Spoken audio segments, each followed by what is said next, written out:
देवी रुक्मिणी है सीता, कलयुग का षड्यंत्र। हेलो फ्रेंड्स, हम सब जानते हैं कलयुग में धर्म का सिर्फ एक चरण है, बाकी सब अधर्म ही अधर्म है। कलयुग कोई सामान्य युग नहीं है। इसकी माया ऐसी है कि यह मनुष्यों की बुद्धि में समाकर धर्म अधर्म नीति न्याय का सब भेद मिटा चुका है। इसी कारण आज जो हमें संत और साधु से प्रतीत होते हैं, बड़ी बड़ी बातें धर्म के विषय में सुनते सुनाते पाए जाते हैं। ईश्वर के विषय में स्वयं ही एक से एक बढ़कर मनोरंजक किस्से गढ़ते और सुनाते पाए जाते हैं। बड़े बड़े मंदिर भव्य निवास बनाकर टीका टंबर बहुत सा आडंबर करके आम जनमानस को प्रभावित करते हैं। ये बिल्कुल बगुला भगत ही हैं। आम जनमानस को ज्ञान के पथ से भ्रष्ट करते हैं। ये ओंकार स्वरूप सर्वशक्तिमान सच्चिदानंद भगवान को इन्होंने बैकुंठ गोलोक साकेत और भी न जाने कितने लोग बनाकर बिठा दिया है और उनके नाम पर अपना जीवन व्यवसाय चला रहे हैं। जिन भगवान श्री कृष्ण ने श्रीमद् भगवद गीता का अनुपम ज्ञान दिया, जिसके आधार पर अर्जुन ने न केवल महाभारत का युद्ध जीता बल्कि समस्त सांसारिक कर्तव्य निभाते हुए जीवन यापन भी किया। कर्तव्य के पथ पर अर्जुन को भगवान ने चलना सिखाया और उन्हीं भगवान श्री कृष्ण के नाम पर ये पाखंडी बाबा अपना व्यवसाय चला रहे हैं। और बहुत से युवक और युवतियाँ परिवार की जिम्मेदारियों को छोड़कर इन पाखंडी बाबाओं की लग्जरियस लाइफ को देखकर इनकी संस्थाओं से जुड़ जाते हैं और कहते हैं कि श्री कृष्ण के भक्तों को कोई स्ट्रेस नहीं है। ये युवक युवतियाँ श्री कृष्ण के भक्त बन रहे हैं या नपुंसक। स्वयं श्री कृष्ण भी जीवन पर्यंत जीवन के झंझावातों से जूझते रहे और अर्जुन को भी उन्होंने यही सिखाया। जीवन के झंझावातों से, परिस्थितियों से, कर्तव्य से भागना नहीं है, इनका डटकर मुकाबला करना है। और इन पाखंडी बाबाओं ने सच्चिदानंद भगवान जो ओंकार स्वरूप निराकार निर्विकार परम प्रेममय हैं, उनका ही वर्गीकरण करके उन्हें गोलोक बैकुंठ साकेत इत्यादि में अलग अलग बिठा दिया और हर लोक में भगवान की अलग अलग स्त्री भी बिठा दी। हम सब जानते हैं भगवान राम भगवान विष्णु के अवतार हैं और श्री कृष्ण भी भगवान विष्णु के अवतार हैं। दशावतारों में राम परम ब्रह्म हैं और सीता जगदम्बा हैं। राम ही श्री कृष्ण हैं और राधा ही सीता हैं। राम ने जो देवी सीता को एक पत्नी व्रत का वचन दिया है, इसी कारण दिया है क्योंकि वो जगदम्बा हैं। उनका अधिकार किसी और को वो नहीं दे सकते हैं और इसी कारण द्वापर में मात्र त्रेता युग की राम पर आसक्त 16,108 कन्याओं से श्री कृष्ण ने विवाह किया और अपनी प्रिया से देवी राधा से विरह सहा, क्योंकि यदि वो देवी राधा से विवाह कर लेते तो इन 16,108 कन्याओं की इच्छा पूर्ण नहीं होती।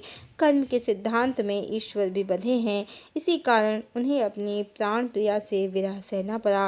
ये ब्रह्म और शक्ति के अवतरण का रहस्य और इच्छा और कर्म की गति के कारण जन्म जन्म में बदलती कथा का रहस्य, ये सब इन पाखंडी बाबाओं ने आम जनमानस से छुपाकर एक नई ही आडंबर की शाखा बना ली है और जिसके अनुसार निराकार परम ब्रह्म के स्थान पर अलग अलग लोक हैं और ईश्वर उन अलग अलग लोकों में बैठे हुए हैं अपनी अपनी लक्ष्मी और लक्ष्मियों के साथ। किसी लोक में भगवान विष्णु के साथ लक्ष्मी विराजित हैं तो किसी लोक में श्री कृष्ण के साथ आदिशक्ति राधा अनेकों लक्ष्मियाँ और अनेकों गोपियाँ रास रचा रही हैं। ये राम को अलग बताते हैं और श्री कृष्ण को अलग बताते हैं और श्री कृष्ण सबसे बड़े हैं, सबसे बड़े हैं, सबसे बड़े हैं, ऐसा कह कह कर ईश्वर के ही दूसरे अवतारों को छोटा बड़ा बनाते रहते हैं। अजब अजब सी बेसिर पैर की कहानियाँ बताते हैं। इन पाखंडी बाबाओं के अनुसार चंद्रावती कलावती सुशीला दुशीला जाने कितनी गोपियाँ गोलोक से उतर उतर कर श्री कृष्ण की पत्नी बन गई हैं। बैकुंठ से रुक्मिणी रूपी लक्ष्मी पत्नी बन गई हैं श्री कृष्ण की और गोलोक से देवी राधा उतर कर गर्लफ्रेंड बन गई हैं श्री कृष्ण की। श्री कृष्ण के चारों तरफ स्त्रियां ही स्त्रियां घूम रही हैं। अजब बात है, बैकुंठ से जब रुक्मिणी रूपी लक्ष्मी उतरी तो उनके विष्णु नहीं उतरे, उन्होंने गोलोक के श्री कृष्ण से ब्याह रचा लिया। भूदेवी जो कभी देवी सीता की माँ है किसी जन्म में, वो कृष्ण अवतार में सत्यभामा रूप में श्री कृष्ण की पत्नी ही बन गई हैं। सास से ही विवाह रचा लिया है श्री कृष्ण ने। सबसे मज़ेदार बात तो ये है कि लक्ष्मी के तो इतने सारे 16,108 रूप हो गए, पर विष्णु एक ही रह गए। वो भी रुक्मिणी से ब्याह रचाने न उतरे बैकुंठ से, और गोलोक निवासी श्री कृष्ण ने इन सब से ब्याह रचा लिया। और ये कलि के अनुयायी पाखंडी बाबा बताते हैं कि रुक्मिणी और राधा में बड़ा प्रेम है आपस में, ये मिलके श्री कृष्ण को प्रेम करती हैं। आखिर राधा गोलोक की लक्ष्मी हैं और रुक्मिणी बैकुंठ की लक्ष्मी हैं। गजब की बात है, लक्ष्मी तो हर लोक से उतर कर आ गई हैं, पर विष्णु हर लोक से उतर कर नहीं आए हैं। भगवान को पूरा स्त्री भोगी ही बना दिया है। देवियों की दशा बड़ी दयनीय है, उन्हें श्री कृष्ण के सिवा दूसरा कोई नहीं है। अपने अपने विष्णु को छोड़कर सब श्री कृष्ण के पीछे भाग रही हैं। कुछ भी मनगढ़ंत कहानी चल रही है। रोज़ एक नई फतांसी कहानी सोशल मीडिया के मार्केट में आती रहती है, जिसे सुनकर भोले भाले लोग कहते हैं कि हमें तो पता ही नहीं था। कुछ तो कहते हैं कि अब हम जान गए हैं कि श्री कृष्ण ही बड़े हैं और विष्णु उनके अवतार, और राम तो मनुष्य हैं और श्री कृष्ण परम भगवान। कितना बड़ा षड्यंत्र है ये सनातन धर्म के साथ। मात्र अपनी काम वासनाओं को पूर्ण करने के लिए देवी राधा को आदिशक्ति और रुक्मिणी को लक्ष्मी सीता बता दिया इन पाखंडी कलि के अनुयायियों ने।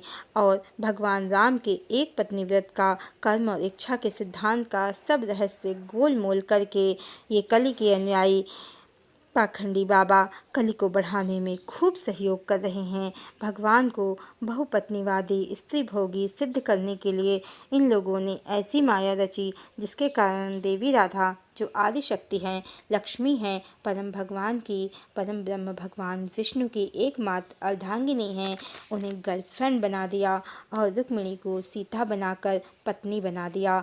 अपनी खुद की मौज मस्ती के लिए, स्त्री विलास के लिए इन लोगों ने ईश्वर को छैला ही बना दिया।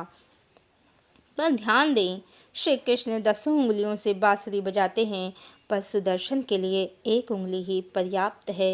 ये पाखंडी बाबा अवश्य सोचते हैं कि कोई ईश्वर नहीं है और न वो आने वाला है। कलिकाल पूरे 4,32,000 वर्ष का है। हमारी कई पीढ़ियां मौज करेंगी।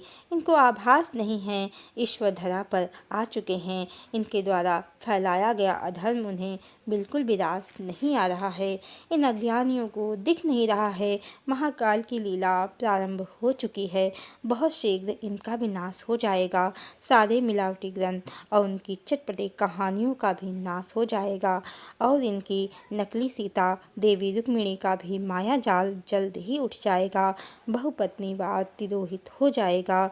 सर्वशक्तिमान अनैतिक कार्यों को शीघ्र ही समाप्त कर देगा। पाकिस्तान की कंगाली, श्रीलंका की बदहाली, चाइना में कभी कोरोना, कभी बाढ़, कभी भूकंप, ब्रिटेन और अमेरिका की चरमराती अर्थव्यवस्था और तुर्क देशों में भूकंप की विनाश लीला, ये तो सिर्फ उसके सुदर्शन का ट्रेलर है।